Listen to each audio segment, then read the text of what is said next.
The views, thoughts, and opinions expressed in this episode are that of the guest and host and do not necessarily reflect the values of sponsors or other associated organizations.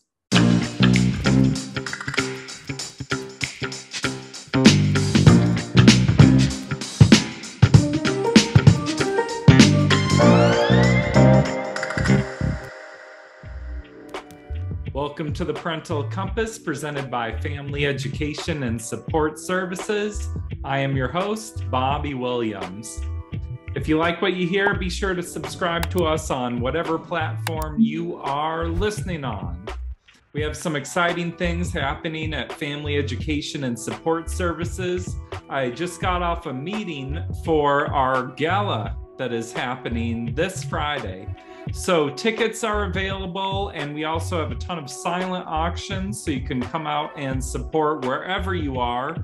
Just go to familyess.org to learn more. I hope you get involved. When our children are really going through it, they're really having a tough time, it's really tempting to just focus in on the problem. How can I fix this problem? But that's not always the answer. Today, we're going to be talking about what it means to be solution-focused. Our guest is a solution-focused therapist, Craig Smith. Craig has been working with youth who have been through extreme trauma for over 15 years, and he's just now starting a private practice. You can learn more about Craig and his work by going to expansivecounseling.com. All right, let's hear what he has to say. But then it's kind of the after effects. Are they able to process that and be able to move on with their life? And that, or does it continue to be problematic? Do they continue to relive those experiences? And that's kind of what separates the people who really suffer from trauma from the people who can move on. Totally. Well, and there's also long-term sustained trauma and then one traumatic event too. Yeah, and oftentimes that's you can refer to that as kind of chronic trauma. And a lot of times it's not just one event, but something that's been happening to people over and over and over. Mm-hmm. Just behavior towards them that doesn't recognize their existence. Yeah. Well, so say a kid has been traumatized, they've been through something. How does that usually manifest or appear in children? What kind of behaviors tend to show up? There's some pretty common behaviors. Kiddos tend to live with a very high level of stress if they're really suffering from trauma, and that really impacts their ability to pay attention. So you might see a lot of impulsivity, a lot of difficulty tracking within class, especially in classrooms with numerous other kiddos where there's a lot of stimulus. It can just be overwhelming, and there's a lot of problems that come out of that. The inability to regulate their own emotions is pretty common as well. And then also just the inability to get along with other people and the inability to get along with themselves. It's kind of like living that life in a very out of control and chaotic way where it's difficult to trust people. Yeah, so challenges at school, challenges just controlling yourself, and challenges with relationships with other people. So I want to hit on all three of those. I know in a lot of the youth that I've worked with, it's like some of them just have extreme ADD. Is that something you can medicate away, or what can you do about that? I mean, medication does often work. The ADD is kind of interesting in that they kind of find out if it's ADD by giving them medication, and if the medication works, then they have ADD. A lot of times that's anxiety that looks like AD and ADD, and that might be anxiety from traumatic incidents or just poor attachment when they were younger. That's an interesting point. So, and it's ADHD. I learned that from Dr. Hultum. ADD doesn't exist anymore. Right. But so trauma can look like ADHD, but it doesn't necessarily mean like if they're acting like that they have ADHD. No. A lot of times what you're seeing is just elevated levels of stress and elevated levels of anxiety and the struggle that they're going on within to be able to control themselves, and then the kind of combustion and outbreaking. So you can try medication, but if medication doesn't work, what can you do then? Well, there is medication for anxiety as well, and that's generally how prescribers do it. Is they start with one, and if that doesn't work, then they go to the next. Um, the actual kind of behavioral stuff is, I'm a solution-focused therapist. Solution-focused therapy is an evidence-based practice, but it's unique in the sense that you don't actually have to talk about your trauma.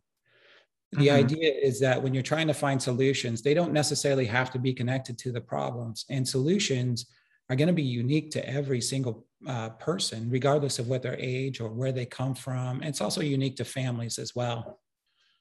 So it's kind of more of a process about what's going to work for them.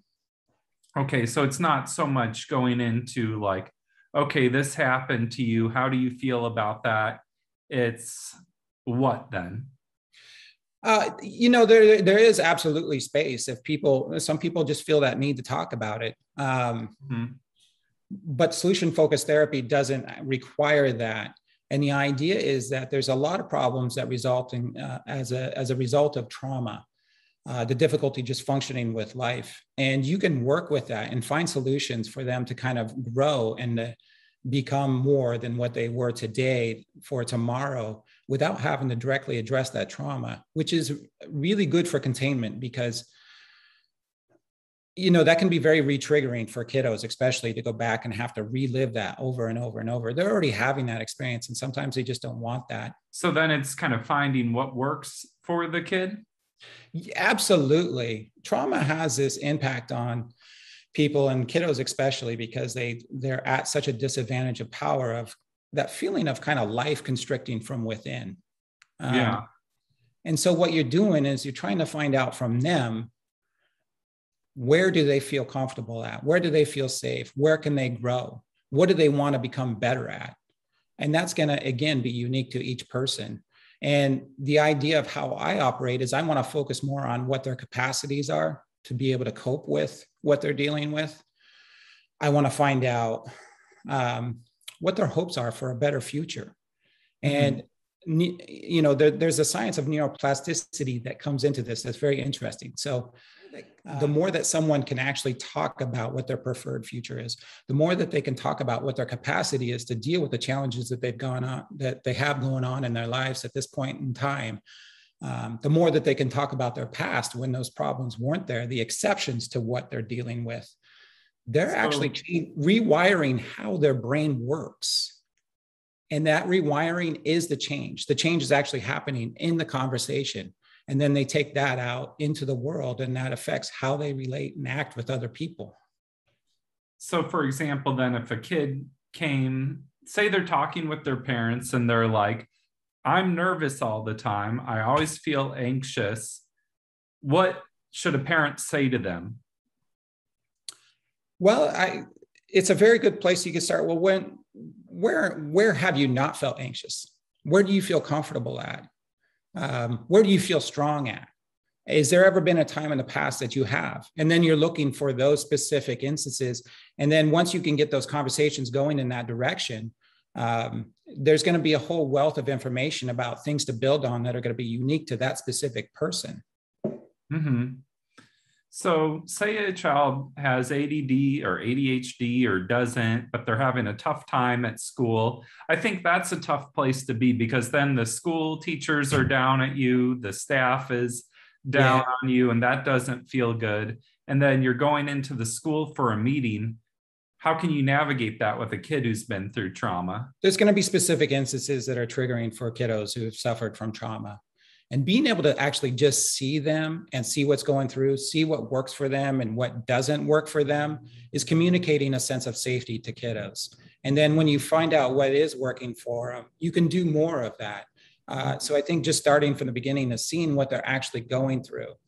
And then the other part is really focusing on what does work for the kiddo. Yeah. So just connecting with what works. What's the one thing in school that you're into? Yeah, absolutely. Or what's the one thing after school that you're into? Who's the teacher that you actually feel like, hey, I feel kind of safe and calmer around this teacher?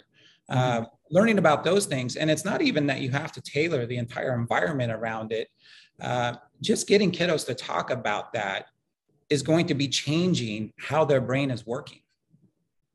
What about when you have a kid that's just very down all the time? They're feeling low energy, and it's like, what's a time you feel comfortable? Never. What's a, because it's a lot of kids Yeah. can get like that, and that's a tough place. And for parents, it can feel very powerless when your Yeah. child's that down. That is a lot of, in terms of practicing solution focus, and I practice solution focused therapy, but solution focus can take place in any realm. You don't have to have some degree in it. But maintaining that conversation, that specific form of conversation, can be very difficult.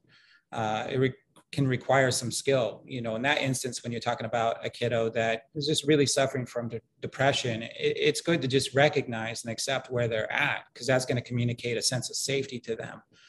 But also, you can reframe those questions in that, geez, life seems pretty difficult right now. How are you still here? How are you getting up in the morning? What is working for you? And you can kind of, the more skilled you get, the more you can kind of come back to those conversations and get them talking about that direction. Another trick is you can kind of flip that around and ask, and this is designed to be able to give them a sense of empowerment. If you were going to make yourself depressed, what would you do? And so then they get to start talking about like, oh, okay, my actions really do affect how I feel. And that's what you're really going for with solution focused therapy, is get them to understand that they actually do have power. They can have power over their own lives. Yeah, absolutely. And that's a big part of the healing. You talked about kids that have trouble maintaining friendships. Mm-hmm. And that's tough. Like, they can't keep friends. They don't have a lot of friends. How can you get them to be more social and develop friendships? It feels like that's kind of on them, but you have to help them somehow.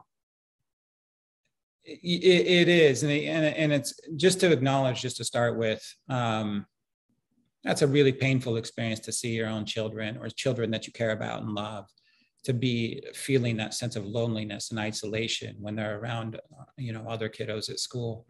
That's just difficult in and of itself. So first of all, if you're kind of going through that and if you're going through that with kiddos, self-care for you is really important.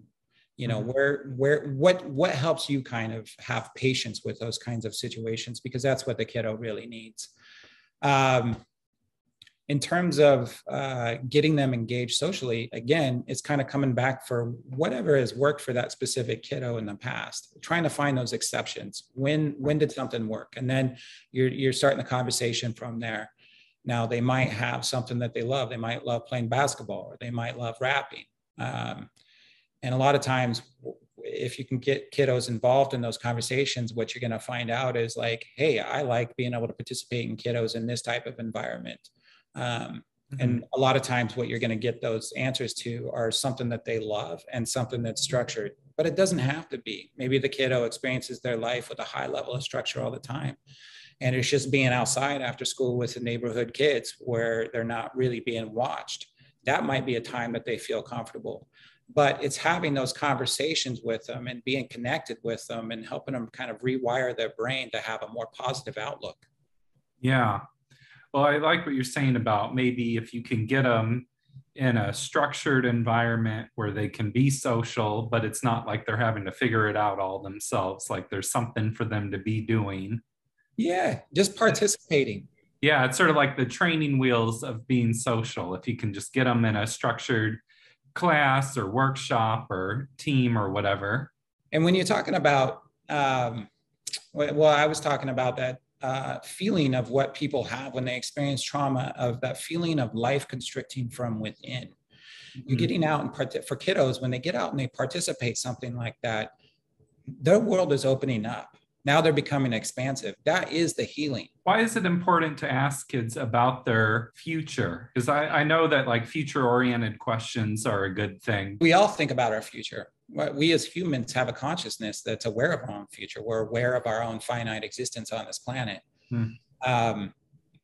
But how you perceive that future can be a limitless amount of ways. And a lot of times when people have experienced trauma, their experience of future is that, it doesn't change. It's not going to be good. And So that's not to say that they're already experiencing that future-oriented kind of worldview. And what you can do as responsible adults in those kinds of situations is to kind of help rewire their brain to start experiencing the future with more hope. What would they like out of the world? Those are two entirely different existences. Yeah. If a kid has trauma when they're young, are they just set for lifelong issues with trauma? No. In fact, a lot of times, I think I mentioned it earlier, people who go through traumatic instances, if they get that love, if they feel that safety afterwards and they have strong social connections, they're around people that see them, when they're at this particular time of the day, they're having a hard time. And then the responsible adults around them can make adjustments, and they know the kiddo well enough to know what's going to soothe them. They communicating that I see you, you're safe. Mm-hmm. A lot of times when kiddos get that following traumatic incidences, they're not going to have lifelong problems with trauma. But even lifelong problems of trauma oftentimes tend to be what shapes our growth. Mm. That's powerful. Yeah, it is. It seems like for a lot of people, the tough times you go through kind of make you stronger and more prepared for your future. It makes you tougher. There is, it's kind of more complicated, but absolutely. It's, when you feel that kind of sense of life constricting, that's a very strong motivation to kind of move on, to keep pushing forward with your life, even if you're not exactly sure what it is or where it is that you want to go. And that can be very driving, motivating forces for people. Yeah. So to recap a little bit of what you're saying, it seems like your relationship with your child is number one, and just communicating you care about them. Yeah. Getting them to talk about their lives, what works for them, yep. What's their aspirations, getting them into activities. Are there other things you can do to be solution focused? Well, just to go back and add on to one of the things that you were saying there about getting them to kind of talk about what they would like out of their own life. And that includes like how they deal with their trauma. That's incredibly important for them to have autonomy. A lot of times adults have very well intentions of putting kiddos in therapy or other processes that deal directly with trauma, but that might not be what the kiddo wants. And that can be a very frightening situation in and of itself. So just listening to them is imperative. And if you think about what the experience of trauma probably was like, it was that people weren't listening to them. They weren't mirroring them. They weren't hearing their protest. Something was happening to them. Now, natural calamity or car accidents, that's a little bit different.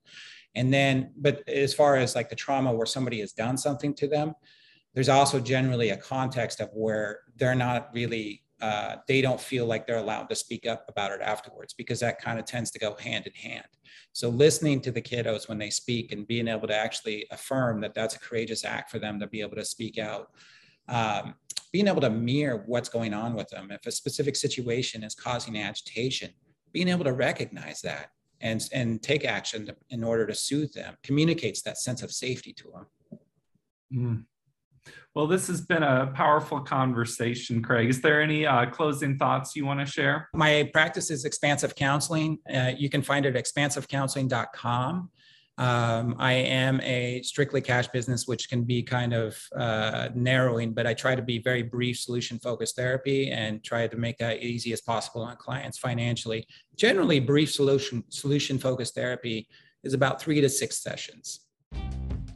Thank you, Craig. I've known you for a long time, and I've always just appreciated your perspective.